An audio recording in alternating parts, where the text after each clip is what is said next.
Саламатсыңдар, құрметті оқушылар.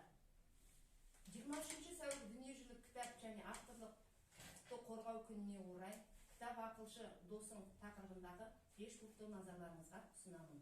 Кітап адам баласы ақыл ойынан туған рухани байлықты сақтап, оны ұрпақтан ұрпаққа жеткізіп отыратын құрал, білім және тәрбие көзі. Ол адамзат жасаған ең үлкен ұлы кереметтердің бірі.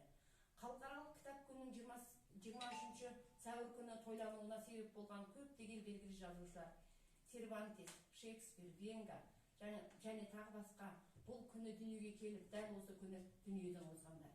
Мереке халықаралық кітап баспа қауымдастығының қолдауымен 1969 жылдан тойланып келеді. 1995 жылдың 16 қарашасында өткен ЮНЕСКО-ның бас конференциясының 28 сессиясында мереке туралы қарар қабылданып, 23 сәуір дүниежүзілік кітап және авторлық құқық қорғау күні болып жарияланды.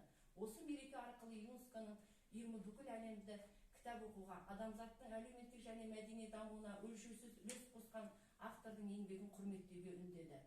Кітап біздің рухани құндылығымыз, теңдессіз байлығымыз. Өткен заманның тұңғиық тереңінен сыр шертетін тарихта да, әдебиетте де, басқа ғылыми кереметтерде де талай оқиғалардың куәсі, талай жаңалықтардың көзі болып табылады.